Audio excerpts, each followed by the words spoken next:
사람은 저마다 이름이 있습니다. 우리 한국 남자들은 대부분 학렬을 따라서 가죠. 제 이름도 그렇습니다. 맨 마지막 자가 우자인데 제 사촌 남자들은 전부 다 우자예요. 그런데 여자들은 학렬을 잘 따지지 않습니다. 그래서 그 시대의 흐름을 보려면 여자들이 어떤 이름을 가지고 있는가를 보면 안다고 합니다. 1945년, 그러니까 광복을 전후로 해서 태어난 여자들의 이름을 보니까 어떤 글자가 많이 있냐면 영자, 춘자, 옥자, 말자. 네, 그렇죠. 네, 잘 아시네요. 우리 한국 문화, 아들을 원하는 그런 문화, 또 일제시대의 영향이라고 합니다. 그러다가 1950년 지나고 60년, 70년 지나면서 잘 살아보세요 운동했잖아요. 좀 살만하니까 우리 여성들의 이름이 좀 바뀝니다. 예뻐집니다. 그래서 어떤 단어가 많이 들어가냐면 희, 숙, 옥, 정, 순, 미, 연, 주, 해. 네. 이런 여러분 이름 들어있죠? 네. 이런 예쁜 이름들이 1970년대부터 이제 들어갔다고 합니다. 최근에는 어떤 이름들이 유행하고 있냐면 순수한 한국말, 고아라, 유한나, 박미리네, 진달래, 배누리 이런 이름들. 그리고 크리스찬의 경우에는 예송, 예찬, 하은, 하송 이런 이름들. 시대의 흐름이 쭉 이름에도 나오는 것 같습니다. 오늘 주인공 가룟 유다도 마찬가지입니다. 그 당시 가장 인기 있었던 이름 중에 하나가 유다였다고 합니다. 너무 유다가 많아서 이제 출신지가 앞에 붙여지게 돼요. 그래서 유다인데 앞에 가롯 유다입니다. 가롯은 지역의 이름입니다. 정확히 말하면 그리옅 유다. 예수님도 마찬가지죠.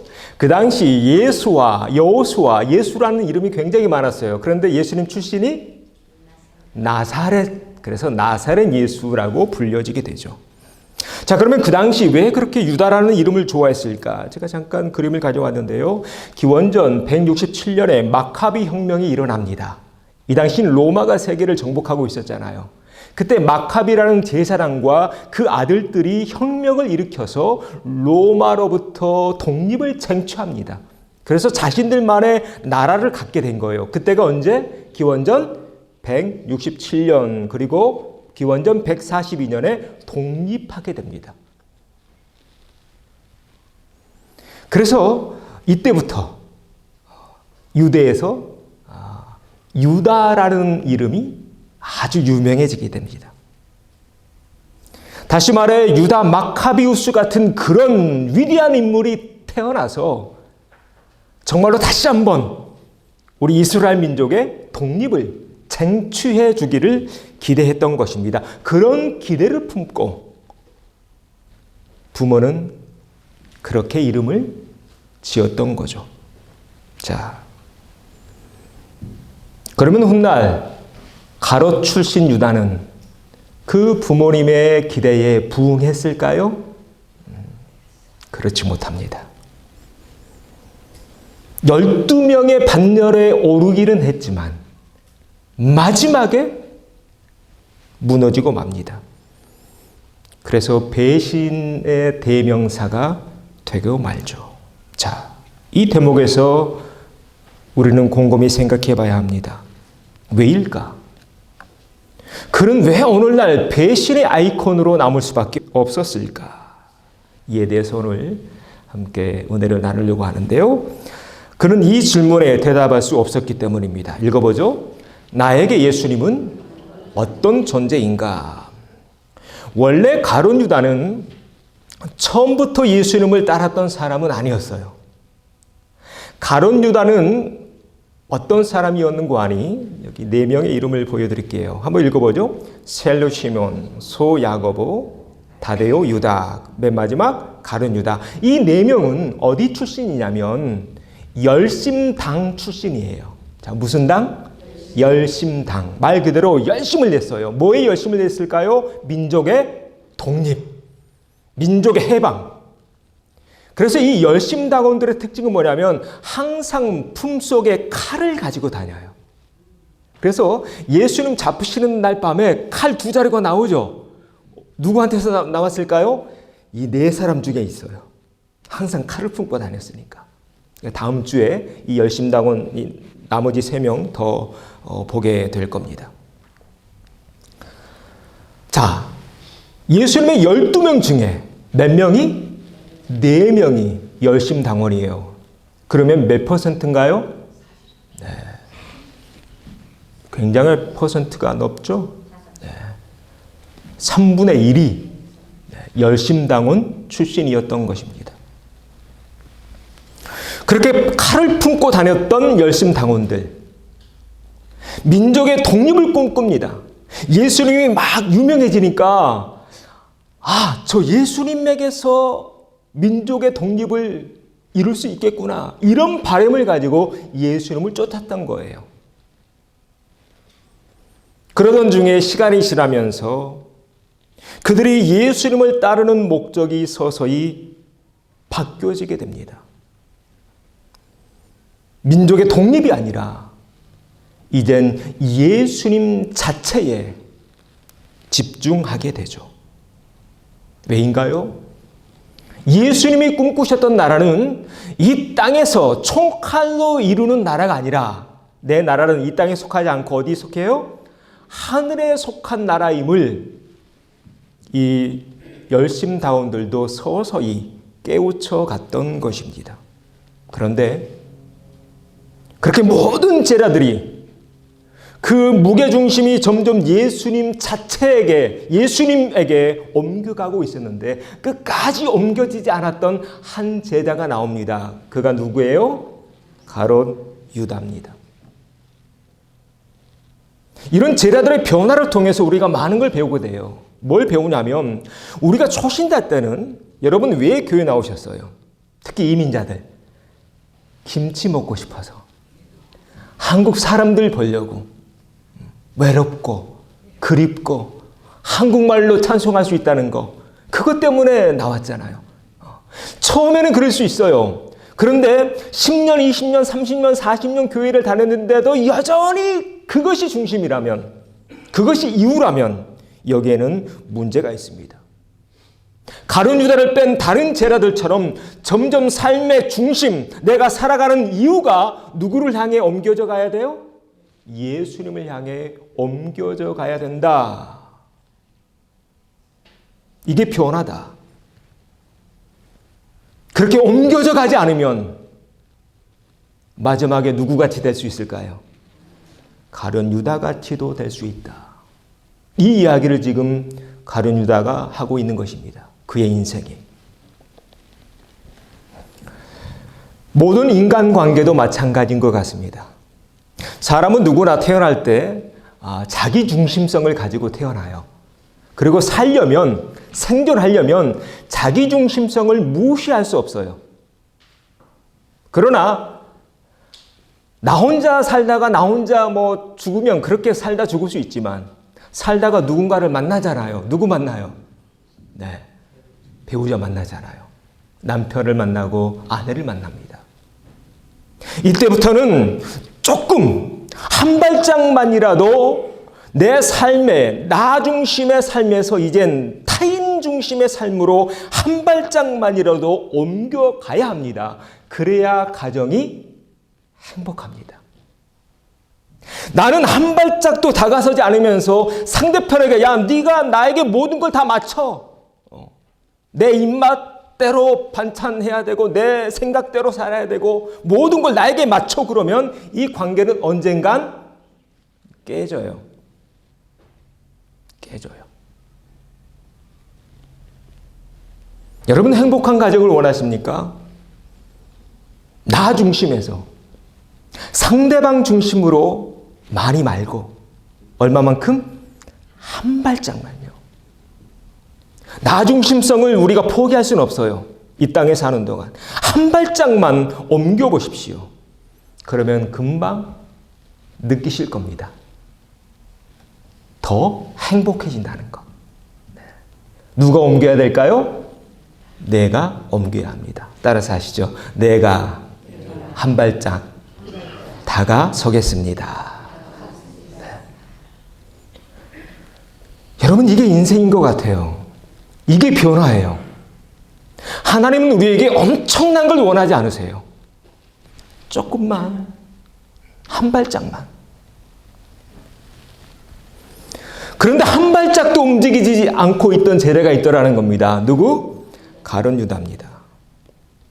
3년 반 동안 예수님을 따르는 그 시간 동안 모든 제자들이 다 변하죠. 근데 유독 이 사람만큼은 안 변했어요. 자, 왜일까? 왜 그렇게 변하지 않았을까? 우리가 가룟 유다 같은 실수를 반복하지 않으려면 어떻게 해야 할까? 이에 대해서 오늘 좀 생각해 보려고 합니다. 하루는 예수님이 제자들에게 묻습니다. 사람들이 인자를 누구라 하느냐?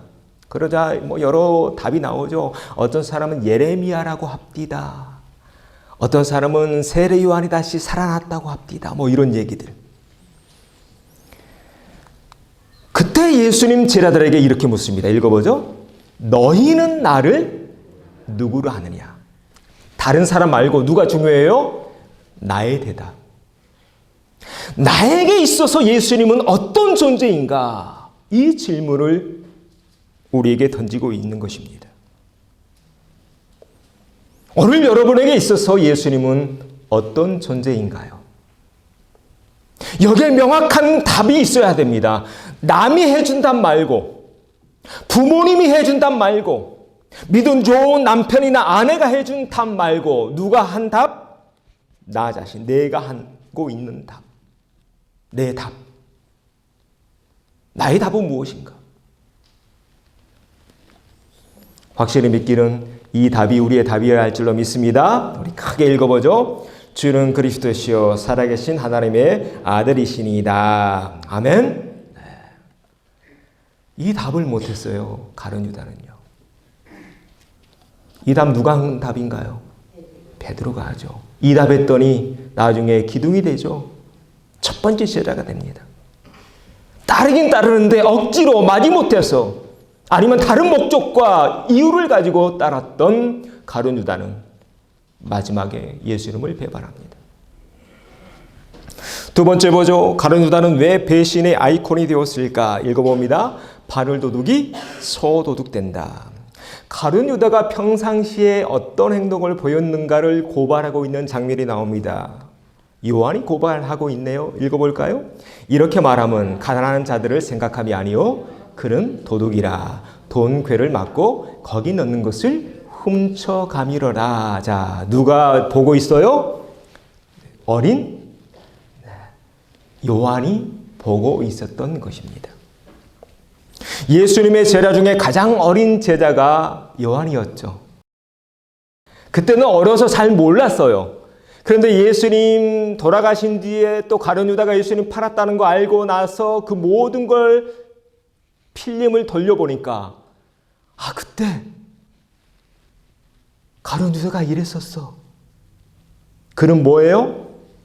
도둑이었어. 헌금함을 맡고 있었어. 몰래 슬쩍 했었어. 우리나라 속담에 그런 말이 있습니다.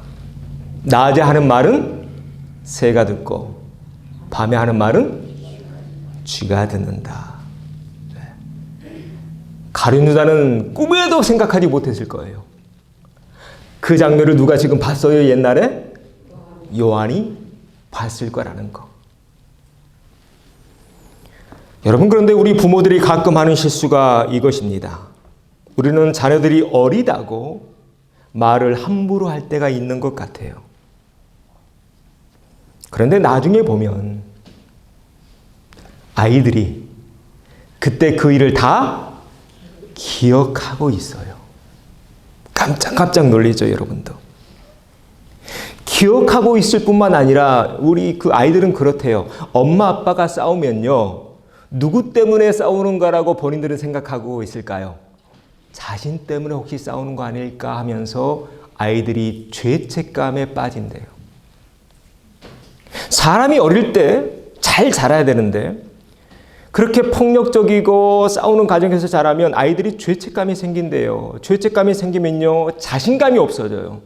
주눅 들어요. 그리고 두려워져요. 그러면 위축돼요.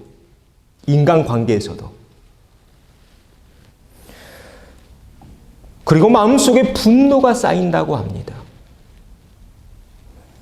여러분, 그래서 가능한 부정적인 얘기 밥 먹을 때 하면 안 됩니다. 자녀들과 함께 다 오늘 그 운전하고 오셨죠? 교회 오시면서 교회에 대한 부정적인 얘기하면 안 됩니다. 자녀를 위해서라도. 그거 다 누가 듣고 있어요? 뒷좌석에 있는 아이들이 듣고 있기 때문에 그렇습니다. 부모의 한마디 한마디, 할머니, 할아버지의 한마디 한마디가 자녀들의 인성과 영성과 감성에 엄청난 영향력을 끼칩니다. 우리 아이들이 나중에 교회 싫어하면 안 되잖아요. 계속 그런 얘기만 들으니까 교회에서 맨날 싸우는 얘기만 들어봐요. 아이들이 그러면 교회를 뭐라고 생각하겠어요? 아, 교회가 권투장인가? 날마다 싸우게. 이러면 안 되잖아요. 날마다 목사 욕해보세요. 그러면 그 자녀가 나중에 목회자를 정중할까요? 그런 얘기입니다. 그때는 정확히 몰랐는데 그 모든 일을 다 지나고 보니까 아, 그랬어. 유다는 원래 그랬어. 그때부터 그랬어. 슬쩍슬쩍 했었어. 이젠 다 깨달아졌던 것입니다. 그러면서 지금 마리아가 예수님 머리에 향유를 붓고 있습니다. 그거 계산해 낸 사람이 있습니다. 누군가요? 가룟 유다. 몇 데나리온? 300데나리온 계산해 냅니다. 그때 300데나리온이라는 그 계산을 바로 하면서 예수님과 마리아에게 못마땅한 말을 했던 것은 가난한 사람을 생각함이 아니었어. 뭐 하려고? 입마이 포켓하려고. 이제 다 꽤 맞춰졌던 것입니다. 물론 가룟 유다가 처음부터 그랬을 거라고는 생각하지 않습니다. 예수님의 제자들 가운데 계산을 아주 기가 막히게 잘 했던 제자가 한 명이 있어요. 세리 출신의 제자. 누구? 마태입니다. 그런데 지금 예수님 공동체에서 누가 지금 회계를 다 맡고 있어요? 돈을? 가룟 유다. 그만큼 가룟 유다가 마태보다 더 인정받았다는 것을 알려주고 있습니다. 처음부터 그랬지는 않았을 거예요. 왜? 누가 보고 있어요? 마태가 보고 있잖아요. 그런데 바늘 도둑이 소 도둑 된다고. 한 번 속이니까 아무도 모르는 것 같아. 두 번 하니까 또 모르는 것 같아. 그러니까 이제 액수가 점점 커집니다. 그랬던 것입니다. 저에게는 군대에서 아주 안 좋은 기억이 하나 있습니다. 군대 얘기하면 별로 우리 여성들은 안 좋아하는데, 노땅 취급하는데 오늘만은 좀 해야겠습니다. 좀 들어주십시오. 제가 21살에 군대 갔거든요. 저 306 보충대 의정부에서 6주 훈련을 받고 동기생들이 12명이 있었습니다. 그때 이제 1사단에 배치가 됐는데 이 같은 동기생이니까 끈끈하잖아요. 그래서 우리 12명이 모여서 야, 우리 3년간 잘 버티고 제대하자. 건강한 몸으로. 그리고 제대할 때 금반지씩 하나 하자. 이게 제대하면 그 마크 딱 부대 마크 넣어가지고요.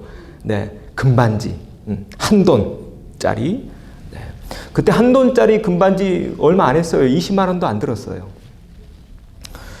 그때 이등병 월급이 7,800원이었습니다. 그때 5천 원씩 모았어요.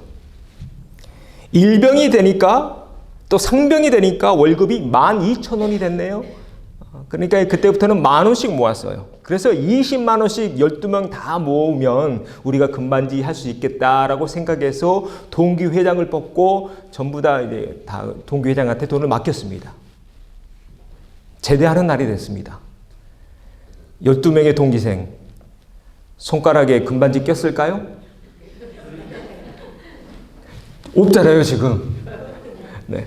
제가 그래서 그때 상처가 있어서 저는 반지 안 낍니다.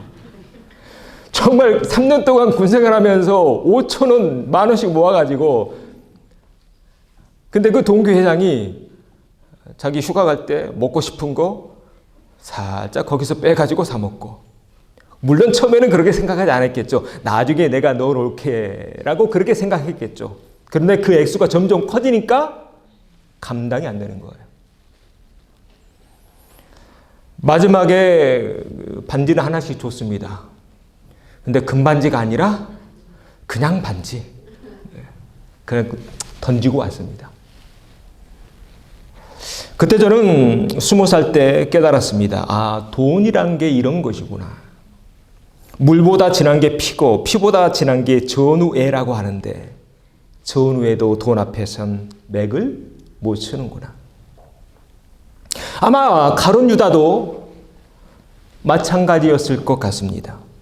처음부터 예수님을 팔아먹을 생각은 없었을 겁니다. 그런데 한 번, 두 번 손을 대자 점점 마음이 담대해집니다. 여러분, 모든 인간사가 그렇지 않던가요? 처음에는 부들부들 떨려요. 그런데 한 번, 두 번 하다 보면 익숙해져요. 말이라는 것도 그렇습니다. 내 입에서 한 번 센 말이 나오면요, 가면 갈수록 말이 점점 세집니다. 폭력도 마찬가지예요. 처음에는 언어 폭력이 나갑니다. 다음에는 집안에 물건을 던집니다. 다음에는 사람 몸에 손을 댑니다. 이게 죄의 습성입니다.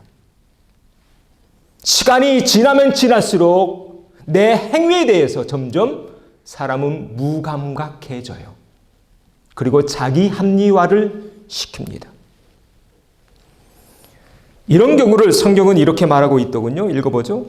후일에 어떤 사람들이 믿음에서 떠나 미혹하는 영과 귀신의 가르침을 따르리라 하셨으니 자기 양심이 화인을 맞아서 외식함으로 거짓말하는 자들이라. 양심이 화인 맞았다. 화인.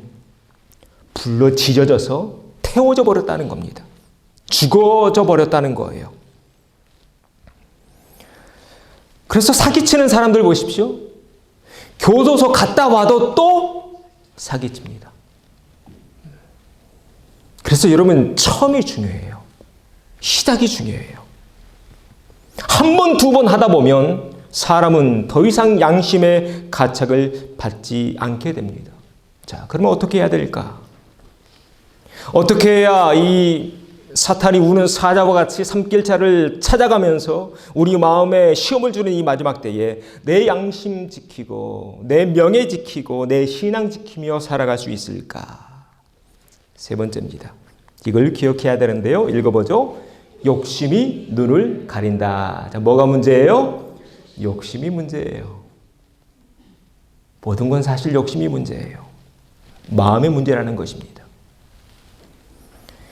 출애굽기에 이런 말씀이 있습니다. 너는 뇌물을 받지 말라. 그 다음, 뇌물은 밝은 자의 눈을 어둡게 하고 의로운 자의 말을 굽게 하느니라. 뭐가 눈을 어둡게 해요? 뇌물. 돈에 대한 욕심. 지금 가룟 유다 보십시오. 처음에는 좋았습니다. 그래서 12제자의 그 그룹, 그 반열 속에 들어가죠. 그런데 이거 넘어서지 못합니다. 마음속에 있는 욕심. 그의 마음속에 자리 잡고 있었던 물질에 대한 욕심이 그의 눈을 가립니다. 그의 양심을 죽입니다. 그랬더니 어떤 일이 벌어지나요? 스승인 예수님을 매매 가능한 존재로 바꿔버립니다. 누구를 위해? 나 자신을 위해. 사탄이 예수님 찾아와서 유혹했죠. 이 돌덩이를 무엇으로? 떡으로 바꿔서 먹어라. 가룟 유다의 시험입니다. 심지어 스승인 예수님조차 나의 이익과 바꿀 수 있는 그런 존재로 전락시켜 버렸던 것입니다. 마지막 예수님 장례를 앞두고 한 여인이 행했던 그 고결한 행위, 예수님 머리에 향유를 부었던 그 장면조차 그의 눈에는 뭘로 보여요? 돈으로 보였던 것입니다. 여러분, 욕심에 눈을 멀면 이렇게 됩니다. 상대방의 심정이 어떠한지 안중에 없습니다. 지금 이 장면이 그 여인에게 얼마나 소중한 장면인지 생각하지 않습니다. 아랑곳하지 않습니다. 입술로는 가난한 자를 말하고, 입술로는 성교를 얘기하고, 입술로는 하나님 일 얘기를 하지만 마음은 다른 곳에 가 있는 것입니다. 안타깝게도 그의 그런 모습은 마지막 순간까지 바뀌지 않습니다. 그래서 오늘 그림입니다. 유명한 화가가 그린 가룟 유다의 입맞춤이라는 그림인데요. 겟세마네 동산에서 랍비어 하면서 예수님께 입을 맞추고 있지만은 그의 마음은 어디에 가 있나요? 빨리 끝내고 가서 돈 받아야지. 은 30냥 받아야지. 입술은 예수님을 향해 가까이 다가갔지만 그 마음은 점점 예수님에게서 멀어져 갔던 것입니다. 오늘 가룟 유다가 우리에게 주는 메시지가 뭘까요? 이런 낯뜨거운 장면이 성경에 낱낱이 기록되고 있는 이유가 뭘까? 오늘을 살아가고 있는 우리만큼은 이런 실수 반복하지 말라고, 이런 얘기를 성경은 우리에게 하고 있는 것이 아닐까요? 그래서 성경은 우리에게 이렇게 말합니다. 읽어보죠. 오직 각 사람이 시험을 받는 것은 자기 욕심에 끌려 미혹됨이니 욕심이 잉태한 즉 죄를 낳고 죄가 장성한 즉 사망을 낳느니라. 뭐가 문제예요? 욕심이 문제다. 여러분, 가룟 유다 하면 욕심을 떠올리십시오. 그런데 그 욕심 가룟 유다의 마음속에만 있었나요? 아닙니다. 우리 마음속에도 욕심이 있습니다. 욕심에 끌려 사는 삶이 아니라, 입술만 맞추는 삶이 아니라 삶의 중심이 온전히 예수님에게로 옮겨질 때 우리는 욕심이라는 단어를 이겨갈 수 있습니다. 우리 삶이 그런 삶 되셔서 배신하지 마시고 끝까지 예수님을 따르는 참된 제자들 되시기를 주의 이름으로 축원합니다. 우리 이렇게 한번 고백하시죠. 주는 그리스도시요 살아계신 하나님의 아들입니다.